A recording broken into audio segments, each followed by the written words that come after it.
নমস্কাৰ, নতুন এটা ভিডিঅ'লৈ মই সৰ্বাণী আপোনালোকক স্বাগতম জনাইছোঁ। আজি বনাবলৈ ধৰিছোঁ চুজি লাড়ু। একদম কম সময়তে আৰু কম বস্তুৰ সহায়ত চুজি লাড়ু বনাবলৈ আৰম্ভ কৰিছোঁ। এয়া অলপ চুজি লৈ লৈছোঁ আৰু অলপ বাদাম আৰু কিচমিচ লৈছোঁ। আপোনালোকৰ ঘৰত যি আছে সেইখিনি ল'লেই হ'ল। আৰু এতিয়া ল' ফ্লেমত চুজিখিনি ধুনীয়াকৈ ভাজি আছোঁ। আৰু এতিয়া চুজিখিনি অকণ ভাজোঁতে অকণমান সময় লাগে আৰু 10-15 মিনিটমান লাগে। আৰু তাৰপিছতে এতিয়া চুজিখিনি ধুনীয়াকৈ এটা গোন্ধ আহিব।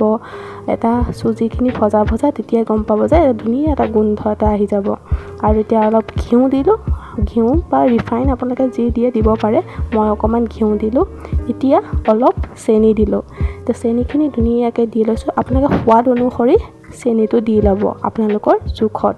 আৰু এয়া বাদাম আৰু খিচমিচখিনি মই আগতে ভাজি ল'ব পাৰে, কিন্তু মই আগতে ভজা নাই, এনেকৈয়ে ভাজি লৈছোঁ।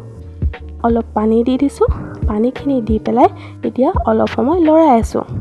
ভজা হৈছে নাই চাবলৈ হ'লে এতিয়া মই যেনেকৈ দেখুৱাইছোঁ এয়া হাতৰ তলুৱাত এনেকৈ ধুনীয়াকৈ চাব। যদি লাডুটো হৈছে তেতিয়াহ'লে গম পাব যে এয়া ভজা হৈ গ'ল। এতিয়া ধুনীয়াকৈ লাডুখিনি বনাই লৈছোঁ।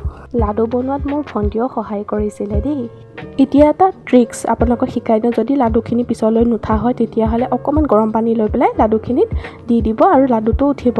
আৰু হাতত যেতিয়া লাডু বনোৱা হয় তেতিয়া অকণমান ৰিফাইন বা ঘিউ অকণ দি ল'ব। তেতিয়া লাডুটো ধুনীয়াকৈ গোল হয়।